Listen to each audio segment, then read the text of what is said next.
Yo, what's up? It's your girl, Pretty Riot, and I'm sitting pretty starting riots right here on iLLANOiZE Radio. And every single week, you come and you watch these great interviews, and you still ain't subscribed. What are you doing? Hit the subscribe button and turn the notification bell on too.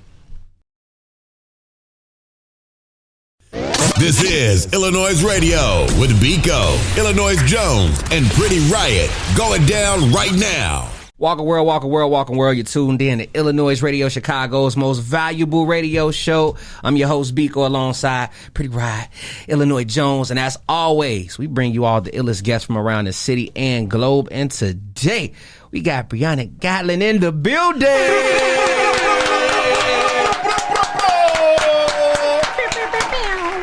Welcome back. It's been a long time. Very long time. Yes. What has it been? About 3 years? About longer than that, probably. Has it been that long? No, it's been a long time. 2017. Oh, wow. Maybe, time flies. Yeah, when we was you're using working. GoPros when you came through last time. Yeah, it's fancy in here now. Oh, we I thank like you. this. It's nice and fancy, though. Look.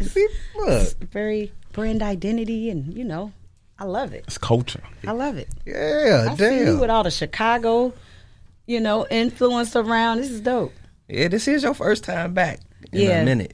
It's been a minute. It's been a long minute. How I feel to make your return, Bree?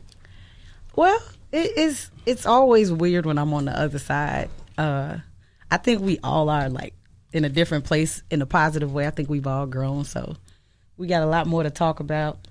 I don't see how you say you still getting used to like being on the other side. You done had so much press come your way. You done been on TV, newspapers, and you talking about you ain't used to being on the other side. Well, that just happened this week. That is true.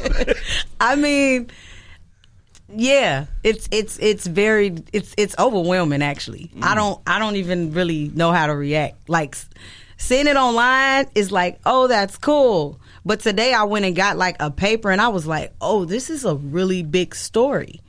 And I was just like, okay. And the crazy thing about that story is Darcel, she's an amazing journalist. And I used to be a journalist, so like I understand the value, obviously, and I'm a publicist. So I've always been on the media end and on the journal. So I literally have worked as a publicist and a journalist.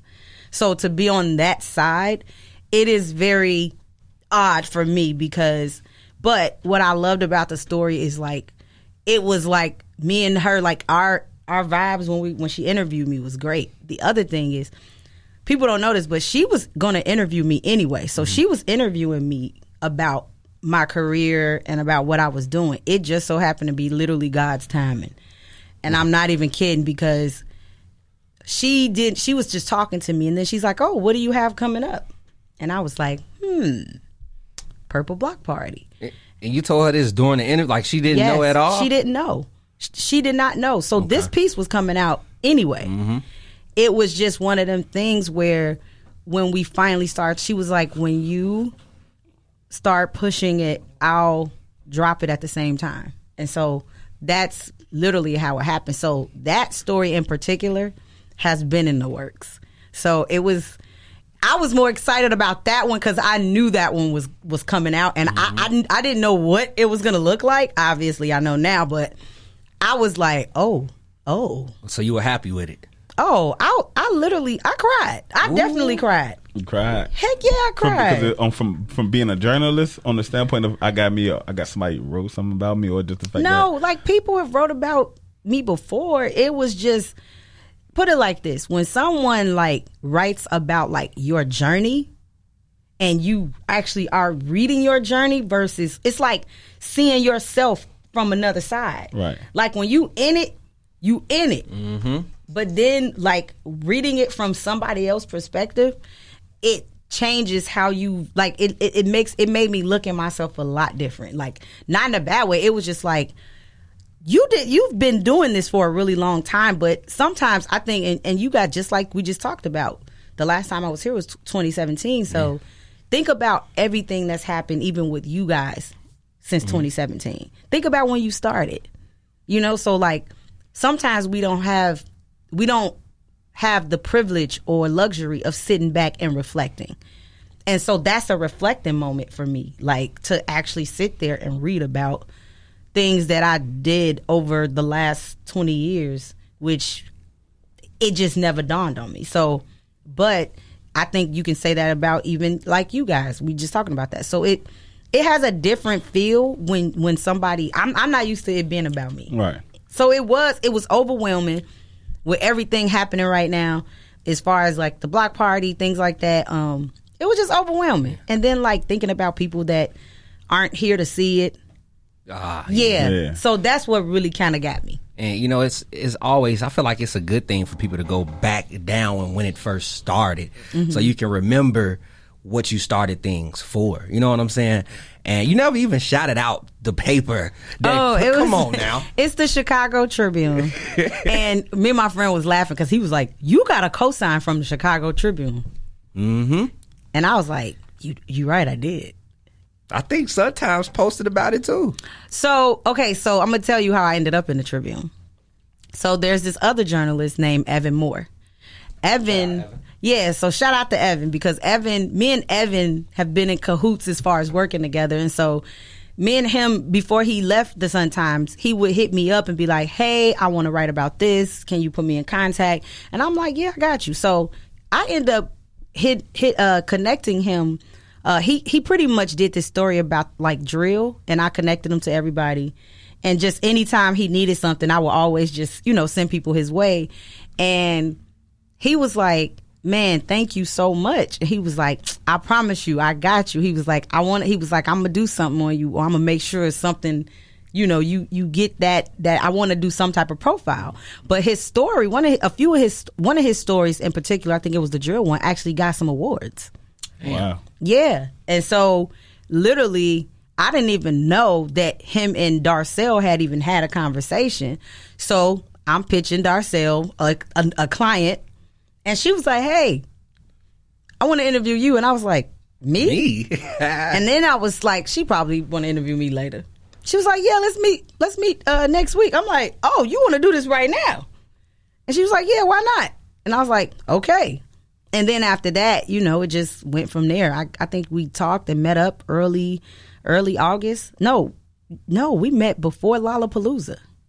That's what I'm saying. This was actually going to happen already. Mm-hmm. So the timing was perfect because it was going to happen. But shout out to Evan, because, that's what this is about, us all helping each other, Big facts. Now, before we actually jump into a break, you spoke on how press has been slightly overwhelming for you.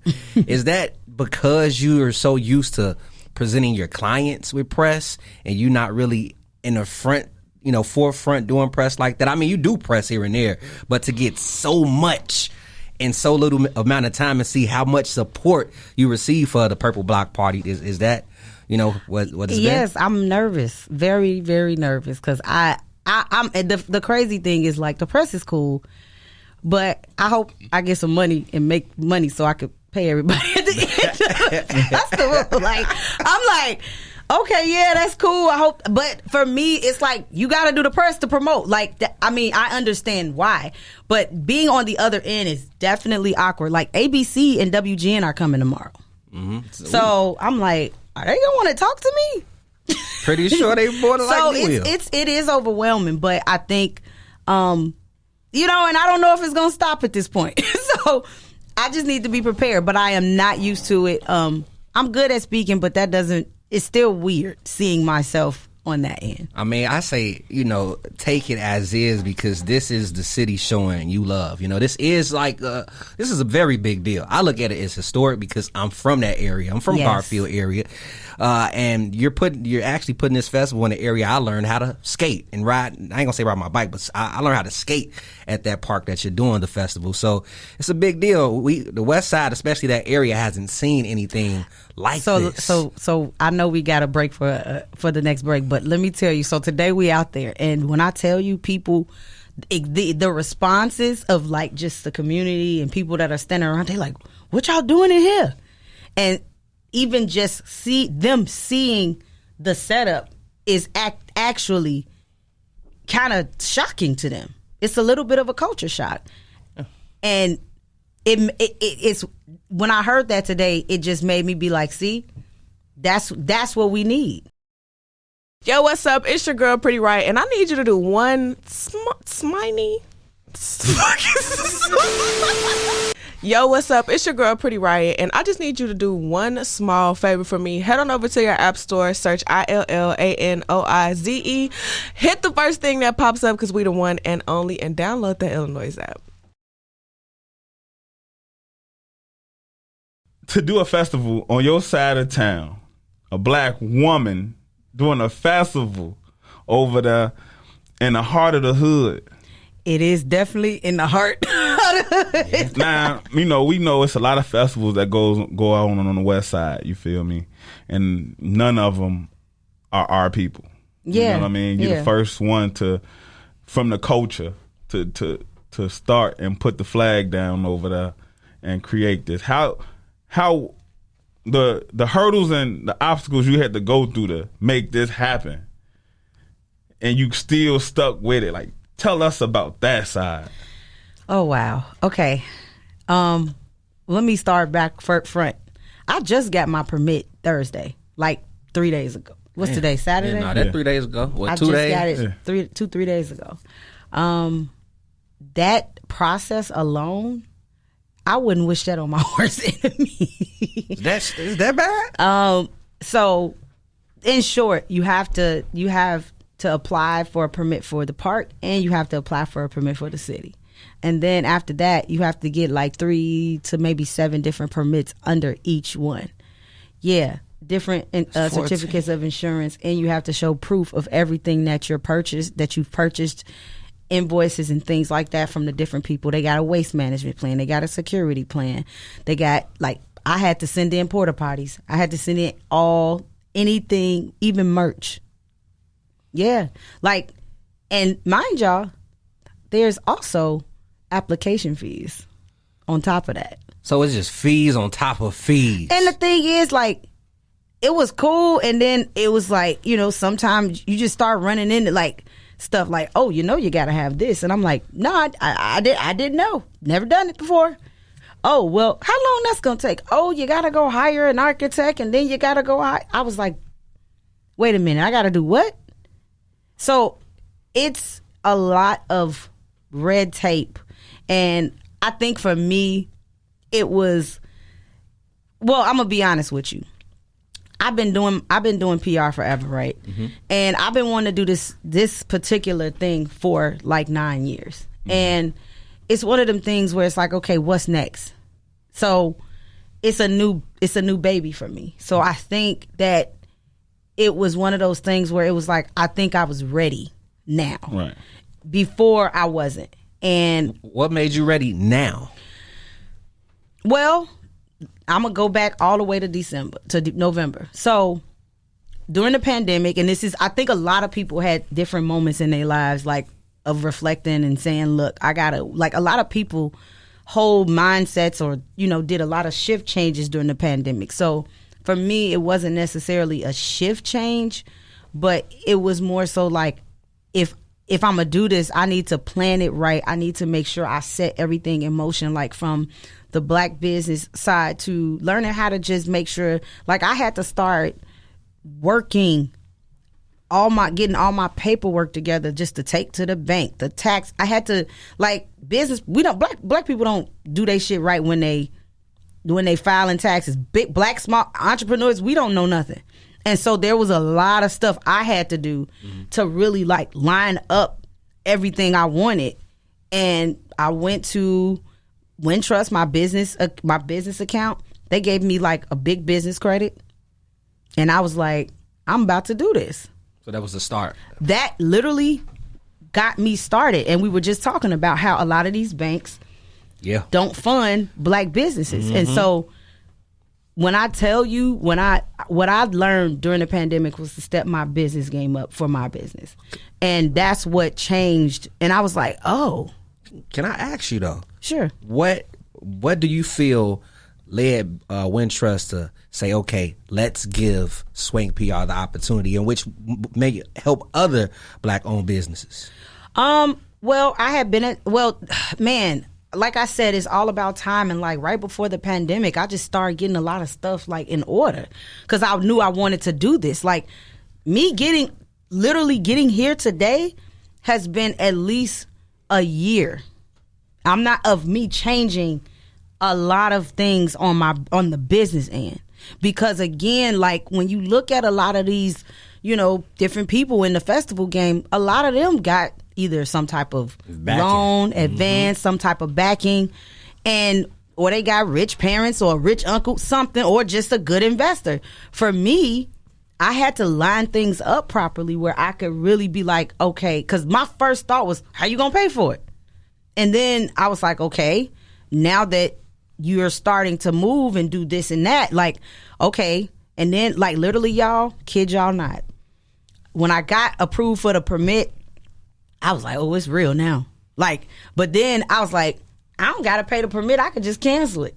Right. And then that deadline came. Kid you not, my business credit that I got, literally I had just got it the week before the due date. And wow. I just, when I did it, I was like, okay, this is it. That's it. It's the ball's rolling now. What was the headaches that you was like, you know what, this shit ain't gonna work? Yeah, some of your was doubts. the headaches? Is the is headaches and doubts. I would say this. Really, money is always, as a business owner, I'm one of the people. Because I work for myself, I like to get paid. So my whole thing was always like, how am I going to get the funds, the resources? And so I do know how to, I ain't going to lie, y'all, it's literally been, it's God's timing. I don't know what is happening right now, but everything just started lining up, like even from my sponsors, like how I end up even having to pay for the production. Right. Like, kid y'all not, I called the Park District. I had something told me my mom was like, you got to call the Park District. You got to do this. You got to do that. And I'm like, okay, cool. Call the Park District one day just to like kind of introduce myself. And we're on the phone and he's like, okay, you got the permit. We talking.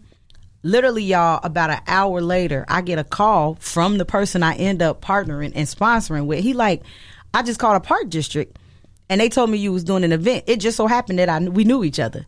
And he was like, hey, who you got coming? And he was like, I heard you doing this, this, and that. And I was like, yeah. He was like, well, we wanted that same weekend and we wanted that same artist. It was an hour after I talked to the Park District, and then I had a sponsor. Damn, that's dope. Could I ask you what artist it was? It was Pivot Gang.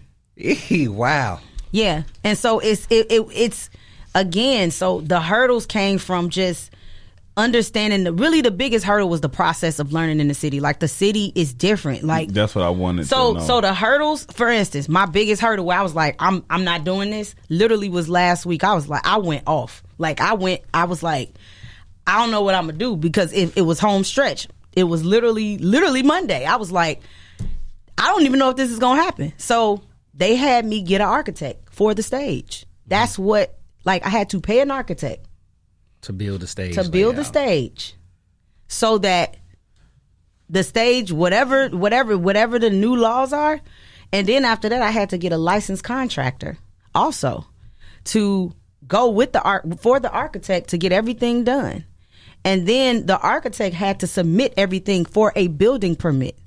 And let me tell y'all, the city is hilarious, because the person I needed to talk to before that day, they was on vacation for 11 days. Oh, hell no. I was freaking out.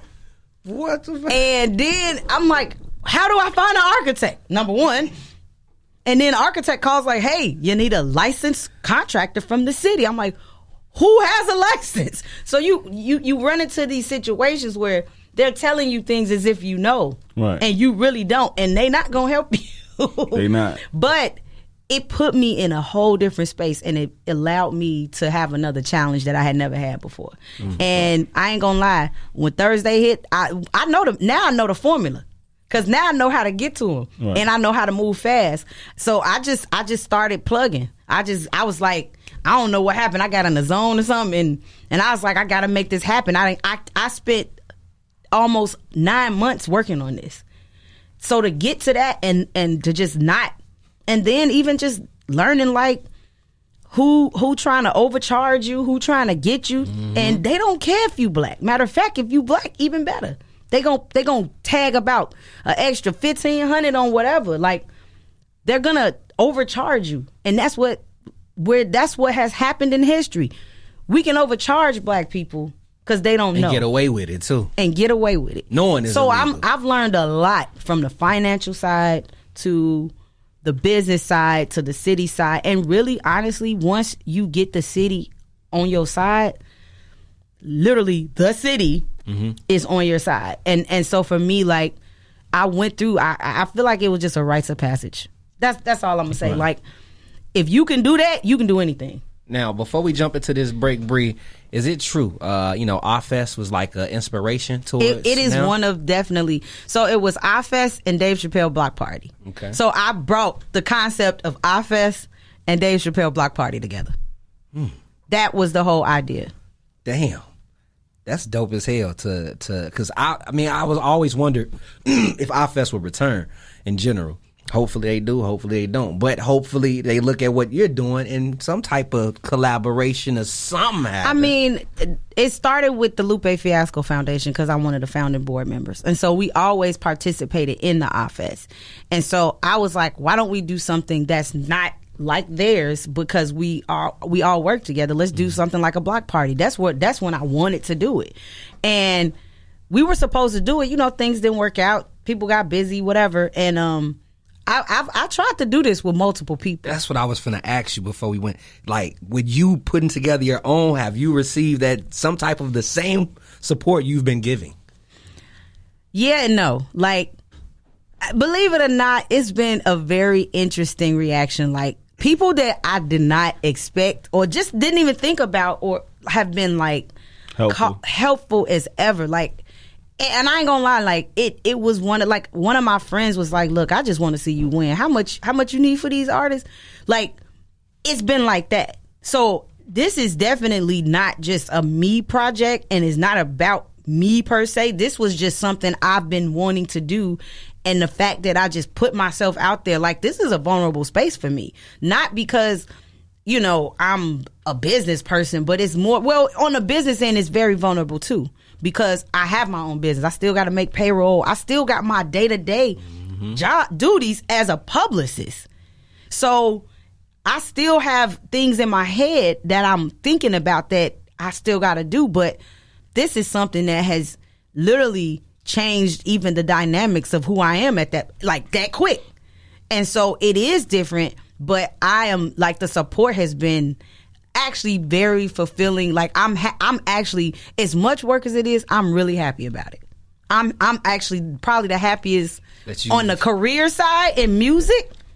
No, I'm not kidding. Like, because this was I already said, and I'm gonna say this because it's on the radio, this was gonna be my last contribution to music. Because for me, I've been in it so long, I was like, what can I do? And that where this is just gonna be my music. This is just gonna be what I do every year. Because again, I've been doing this for so long, working with artists separately, it drains you.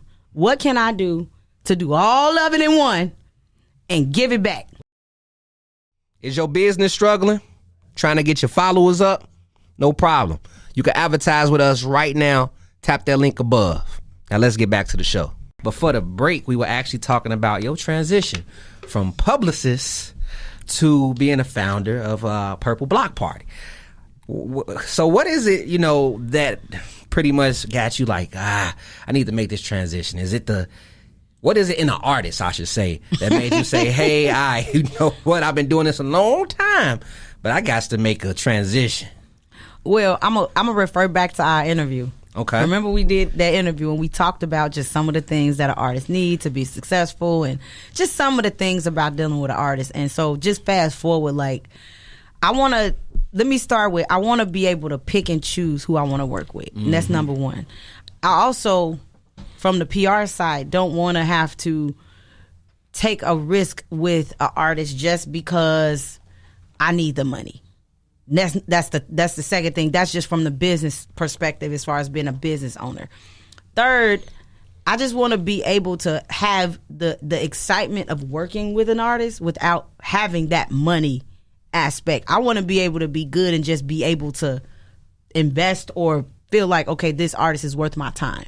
So I don't want certain things to be barriers when I'm working with an artist in music. And I think for me, as a business owner, as a publicist, it's always been, hey, you got the need versus the want, and then you got to look. But what happens is this, and anybody that manages an artist or manages or works with an artist, you don't want your fate based on somebody else. That's where that came from. Right. I don't want my fate based on another individual, because what if that individual changes their mind? Mm-hmm. What if they fail? Not to say you want them to fail. What if they just wake up one day and don't want to be an artist? Now you're left. And you're left with, I just invested all this time in you, and now where does it go? I want it to be where it don't matter either way for me. Right. I feel like those are things that I think a lot of people deal with on the behind the scenes side. And I've experienced it for so long. It just, after a while, you're like, well, I know what I can control. I can control myself. Mm-hmm. I'm in charge of my fate.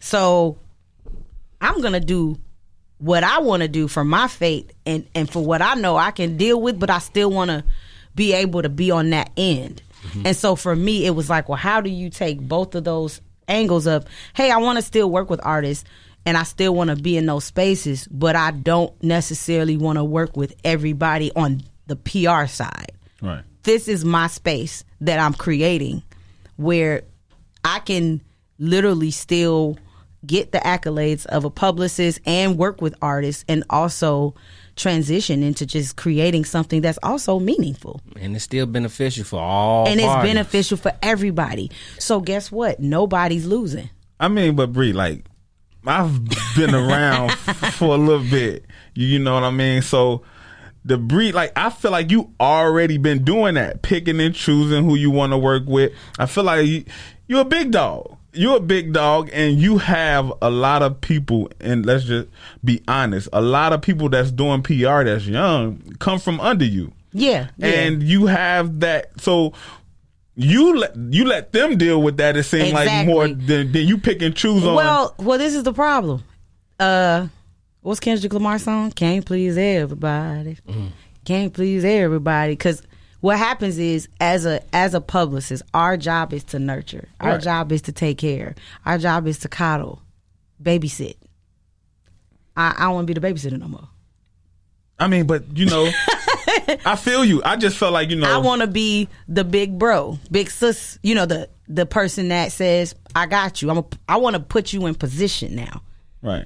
Versus being the person that has to sit there and deal with your day to day, because things are so different now, and there's so many DIY artists. There's so many different angles on how you get on.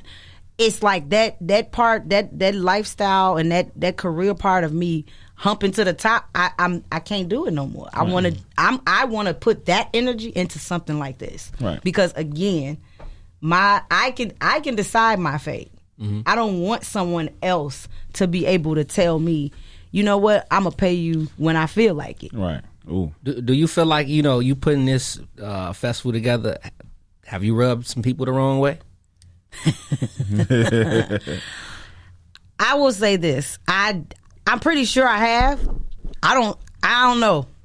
Yeah, you know. You know what?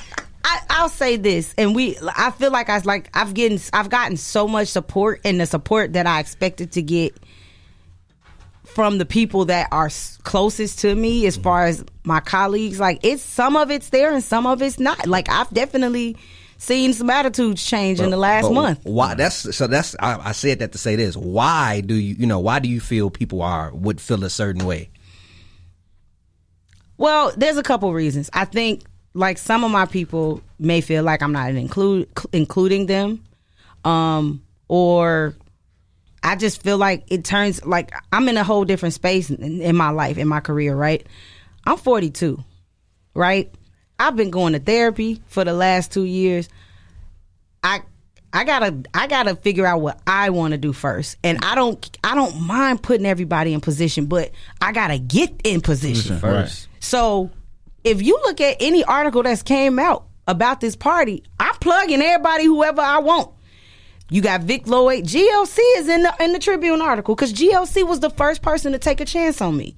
I don't want to be selfish with how I do shit, because that's not I'm not like that anyway. But I want to be selfish on who I do PR with now. Right. Because you get PR is very draining. So when you give and you giving and you giving and nothing's being put back in, after a while you don't feel valued. And specifically artists have a lot more entitlement than really athletes, actors, and sometimes they really don't deserve it. And that's just being honest. So again, I decide my fate. Mm-hmm. So I can only control what I do. Right. So for me, again, this was the reason I did it is because I was like, I don't want to be that bitter person that's like, oh, I don't like artists no more because they traumatized me.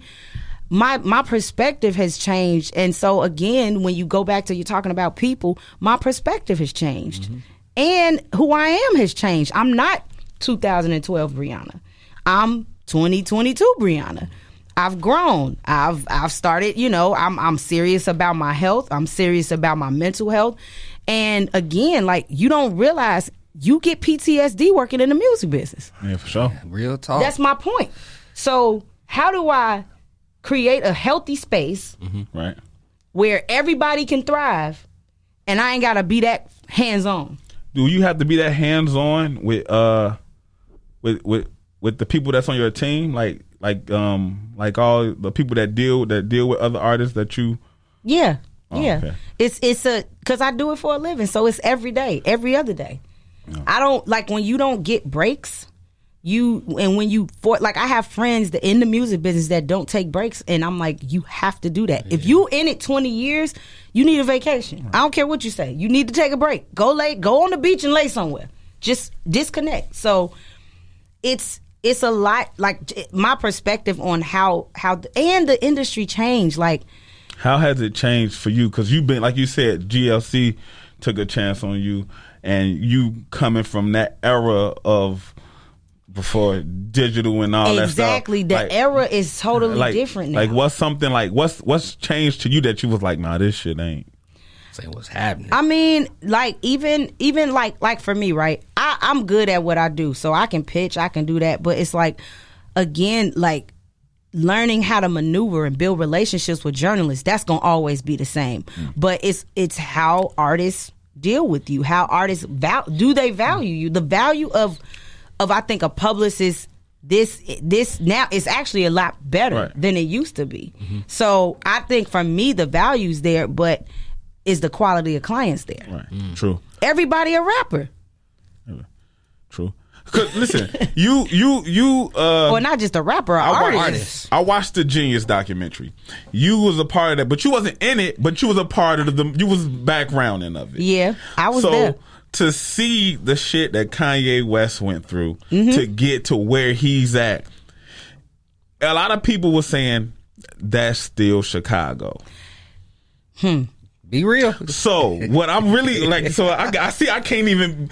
He always asks the hard questions. So be real. So is it still Chicago? Is that still the Chicago industry? Still the industry?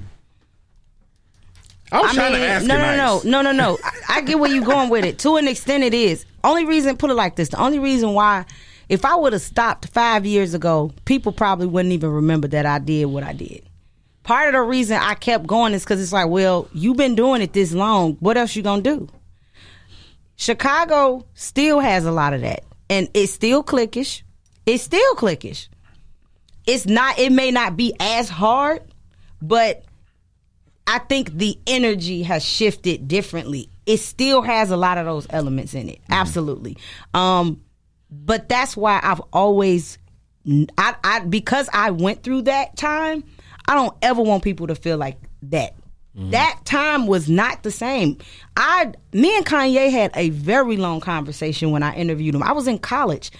He was talking to me for 3 hours about just like, that's what I'm telling you.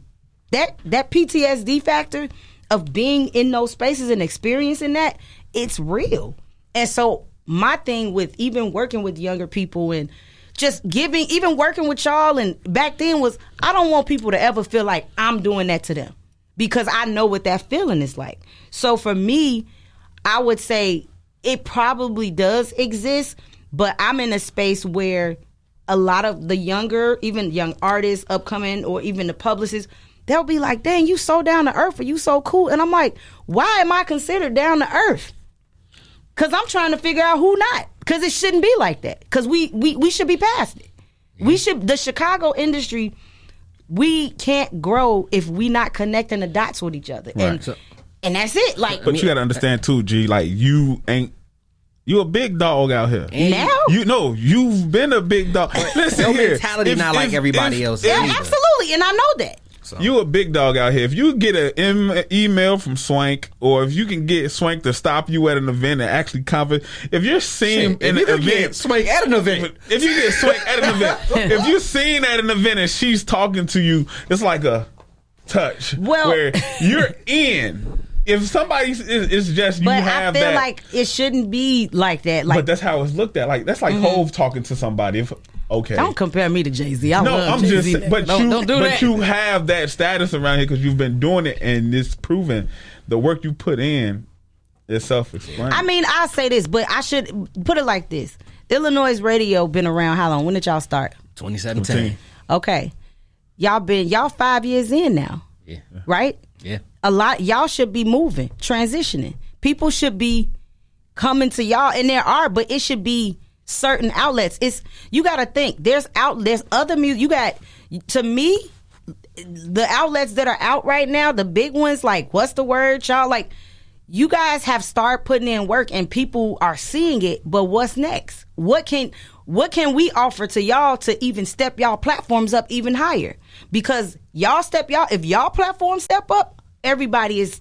And so that's the thing. It's like, throw them opportunities. But Throw again, throw all that stuff. Again, Bree, everybody don't have that mentality that, That's because you a lot of have. people have ego problems. And but I wanted to ask you was, because you spoke on how Chicago has a lot of elements. Yeah. How the hell can we bond these elements? And because we have an industry here. I'm tired. I don't want to hear nobody. Finally. We have an industry here. Right. I feel like people.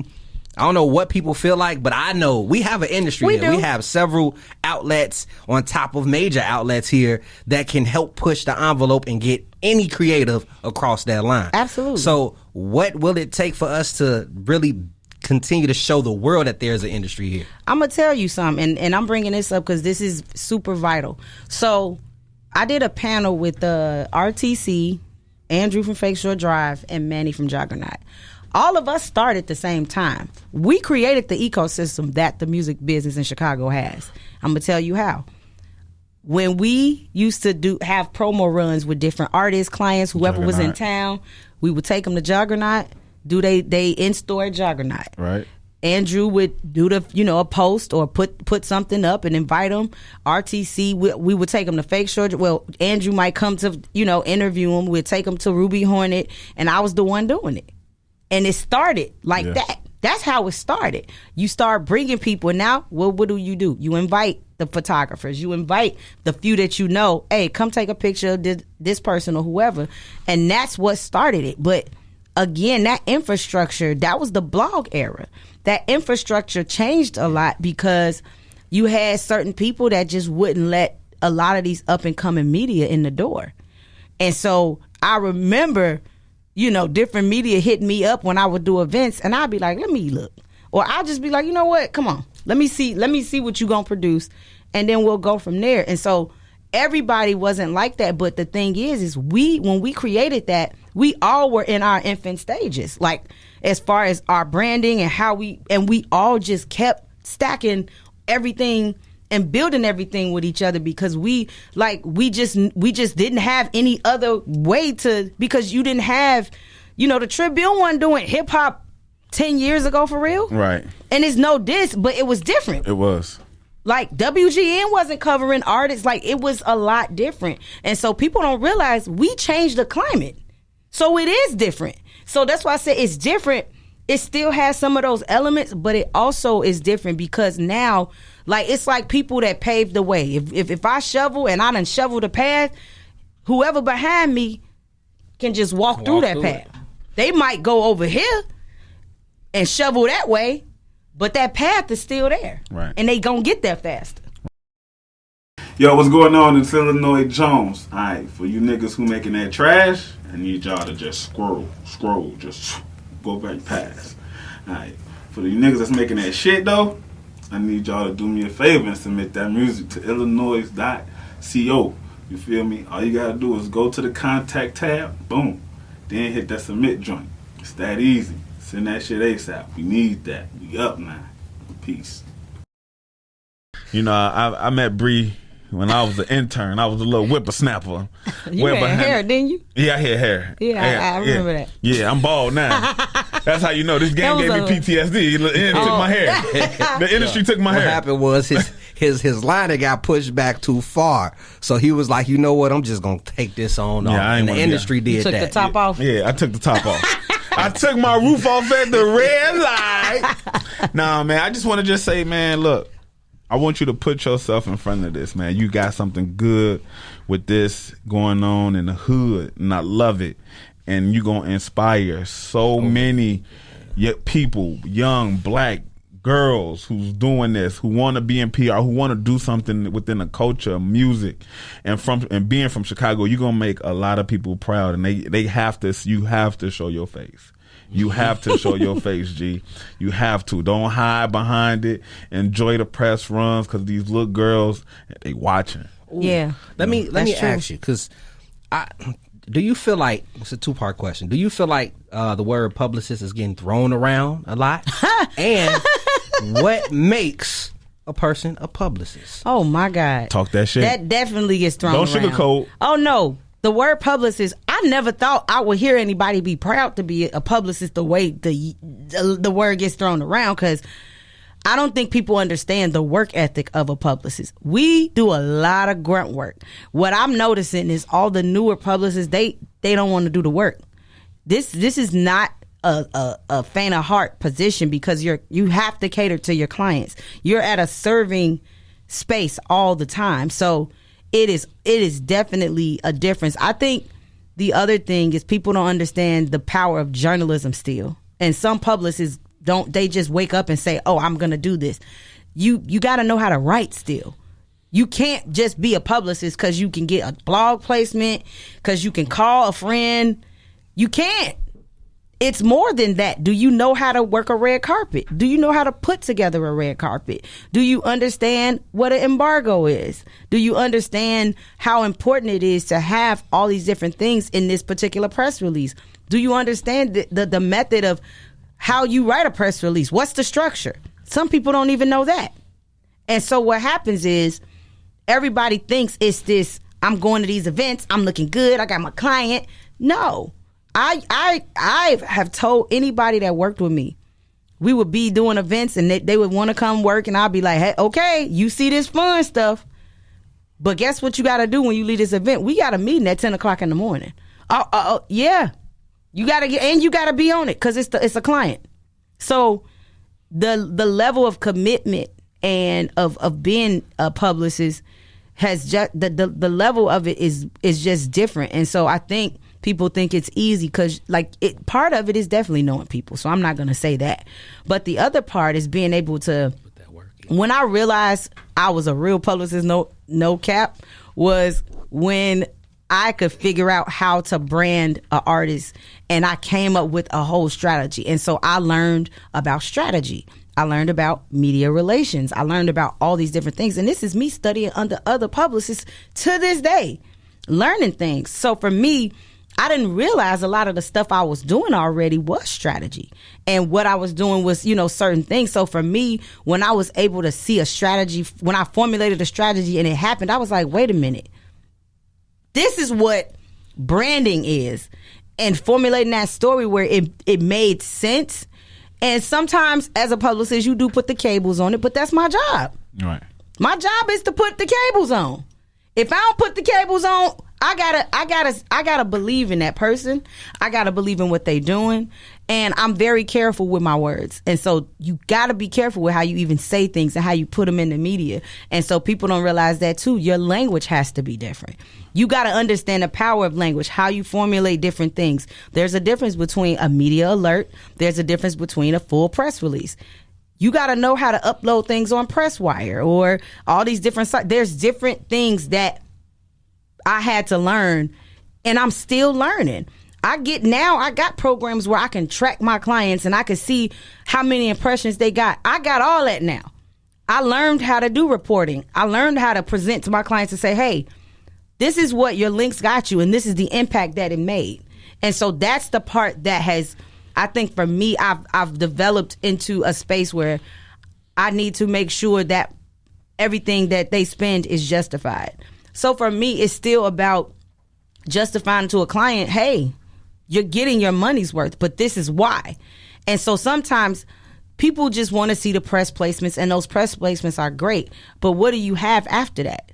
Right. How do you see your client, and where do you see them going, and where are you trying to take them? And so it's a lot of thought that goes into that part, and people don't have the brain capacity to necessarily do that, because it's not all about, hey, I know this person at this publication, let's just put you on there. What if your music, or what if the brand of your artist doesn't even fit that publication? Do you know the publication or the radio show's angle? Do they play this kind of music? I had to learn all of that, but I kept going with it. And so it really is a strategy thing, because every client is not the same. So you have to not only know what kind of client you have, you also got to know how you're going to brand them, how you're going to pitch them. Queen of Chicago, that was the campaign. Mm-hmm. New Queen of Chicago, excuse me, that was a whole campaign, period. That was a strategy. Talking about recently? Baha Banks, yeah. New Queen of Chicago. Recently, yeah. We know, but if you go back and look at... Yeah, no, I'm sorry, not recently. I know recently, but what I'm saying is I came up with this whole thing to say, hey, you're going to acknowledge all the new queens, the queens that came before you. And what we're going to do is call you one of the new queens. The thing is now when you put it out there, how people take it is how they're going to take it. And that's the difference. We was already prepared a little bit for that backlash, because nobody came up with that. And so that's where the conversation started. And I think one of her key interviews is what sparked the craziness. But if you go back and look, we were literally talking about that whole branding pattern for a long time.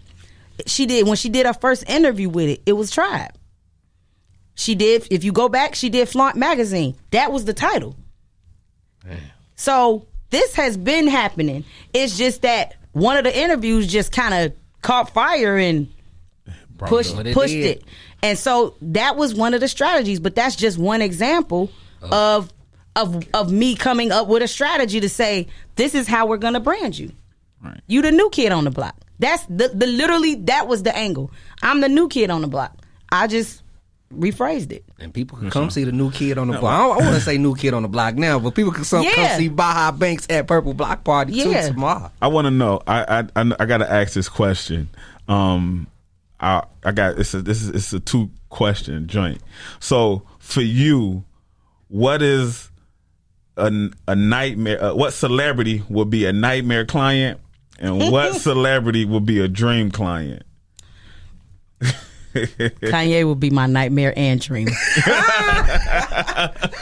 You won't get no sleep with you. You know what though? I because I have a rapport with him, it would just be stuff I'd be like, bro, you know that was some bullshit. Like I would tell him that, and I feel like people don't be telling him. I think they wait till he fall on his face and be like, you know, you should have did that after the fact.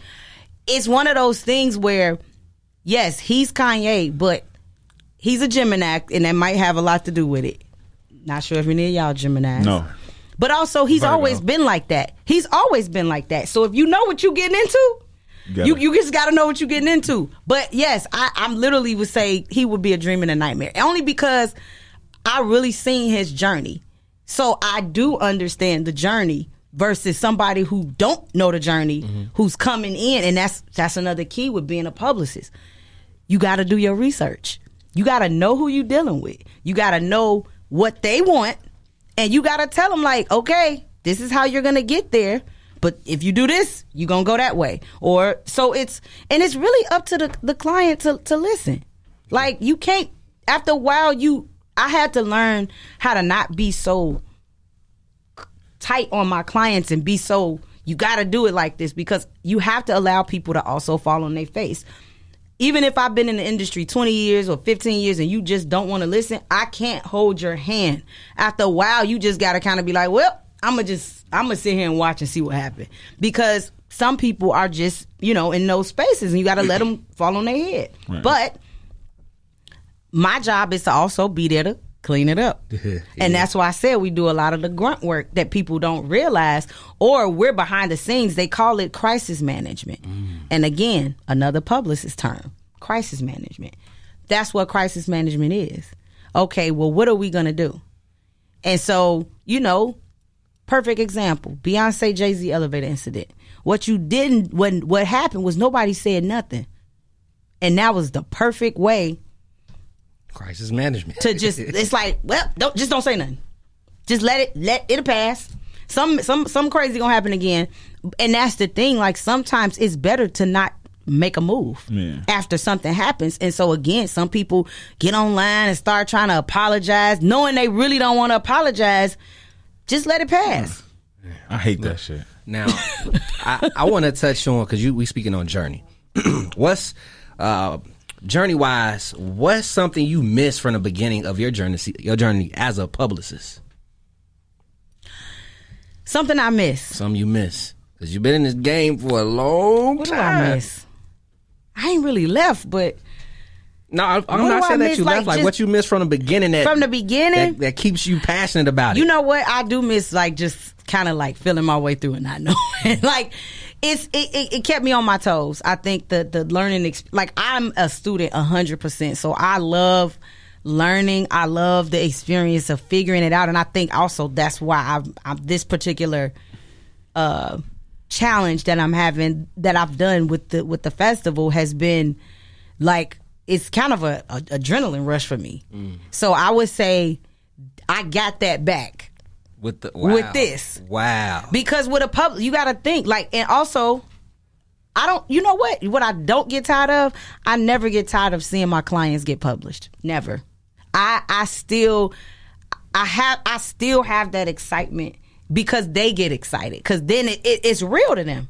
And even now, I'm just like, oh my God, I'm in the Tribune and I got a whole spread. Like, my journey from being a journalist to a publicist to now this, it's all had media in it. So watching me as a journalist getting my first, article published, I wrote about Malik Youssef in The Source. That was my first article published. In A Source. Yeah. Dropped your nuts. Whatever. But Drop your nuts. Seeing that, I just was like, oh my God. So for me, I know I'm still passionate about media because I never get tired of that. So I would say that's something that's constant, but I definitely feel like just learning and feeling my way through has also been like that. That's because once you get it, because the thing is you're not going to learn if you don't go through the challenges or if you don't put yourself out there. So I've just been known to put myself out there in certain spaces and just figure it out. Not saying that I'm going in blind, but I like to explore. I travel by myself a lot. Mm-hmm. So I'm literally I feel like that might just be my thing. Like, get just the unknown. I kind of like it like that because that also allows me to keep growing. Gotcha. Look, I can't have you lead this interview without talking about Mama Swank. Got to talk about Mama Swank. Every time I bump into Mama Swank, it's just always positive vibes, yo. And she's done some things for a Purple Block Party, and not even just Purple Block Party, even just SwankPR in general. She's behind the scenes making things shake. So how is that having your backbone also be a part of the staff and work with you on SwankPR and Purple Block Party? Yeah, so my mom, people love my mom. I'm not that I'm not used to it, but she get the best hugs. She's like everybody love her. But what I will say is I get a lot of that from her. Like the tenacity. It's so funny because first of all, I had to even grow into like thinking of like one day I was like, it's kind of humbling to work for your child. Like, how that work? That's like she keep her eyes on you. No. But I'm giving my mama orders. Think about that. Yeah, that Imagine is if different. your mama was working for you, and then she do something wrong, and you gotta tell kind her. of Yeah, you gotta tell her. Oh, we had them moments. In the most sibling, in a daughtering way. You got Oh nah, it was. I was like, hey, I'm your boss right now, so and I had to learn like I still can't. If and she's a lot better than she was before. She learned a lot, and I think with me and her, it's always been like it's a growing thing for us, like just learning to grow. But even with this festival, like I was like, dang, my mama did a festival before me. Like that's crazy. It is crazy. Yeah. And she was the one that was like, so I got you this application, so what you gonna do? And I was like, what you mean? So she honestly, she always jump off the porch. Every single idea that my mother has had, like one day when we took the coach bus to South by Southwest, I don't know if y'all remember that. We took a whole bus full of people on a like charter bus to South by Southwest. Guess who idea that was? Your mama's. It was hers. And I told her, I said, if the bill come, it's yours at the end. I said, I'm not finishing this. You gotta finish it. It was your idea, and I told you. And she sat there. I said, now I ain't gonna take away from it because a lot of memories. I mean, that was probably the best year we had. What year was that? Shoot, don't get me to lie. Okay, well, you remember it was the year. I feel like it was 15, No, 16. it was like 14 It was 13. it was when I was working with gifts. And we rented it was matter of fact, I remember it. It was when we had Bibby and what's his name? I can't even think of his name. Ab-Soul as the headliner for our show. So we had an official showcase. We literally drove a charter bus to South by Southwest. Man, I was so mad I had to get the driver a room. I was like, what? I'm like, I ain't got no more money. So like, I ain't gonna lie, like, I kept looking at her like, this was your idea. Cause but it pushed me, and that's the thing. Like, so I would say she's my instigator. She my hype man. Right. She like, you got it. And I'm like, nah, I'm cool.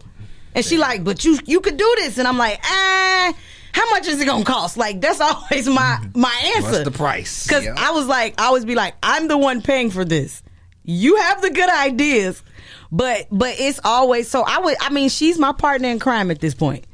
Yeah. Look, she's everywhere with it. You might see her in the background. You might see her working. I'm gonna be in the green room where the weed be at. I'll be like, bruh. She too cool. I'll be like, why are you down here and it's hella smoke? She like, oh, they fine. Then the next day, she like, man, I got a headache. I told you to leave the room. You want to be in the middle of the shit? Go ahead.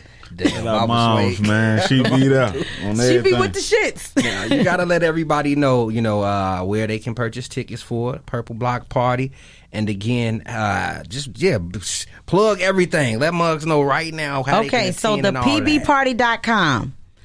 You go on the website. You can purchase it. It's through Cash Drop. So we are, we still pushing tickets. We still want to get as many people in the building as possible. So.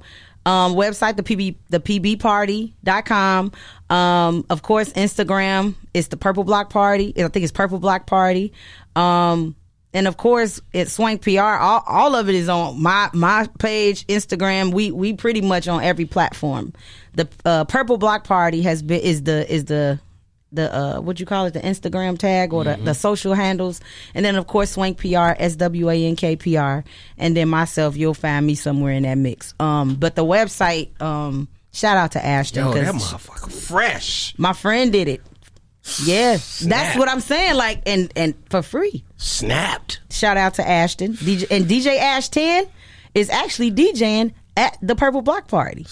And she built the website. And the schedule, everything is on the site. And she been on it. Made out gorgeous. Yeah, she did it. I'm glad you mentioned that. She'll be happy. Yeah, and she a DJ, so she will be rocking. Yeah. Shout out. She killed that. Like, she got it up good. quick too. Yeah, it did. Yeah, she did. I like how, because I went to the site when y'all first had it up and nothing was really showing. It was like almost like a coming soon. Yep. And then as you go back, it's like, damn, the layers. Quick. She was quick with it.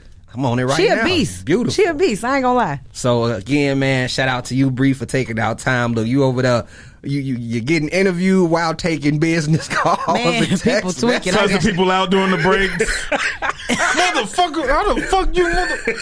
Man, people wilding. Welcome back, Bree. Hey, y'all. Thank you for coming. Appreciate it. Wouldn't even know. Hey.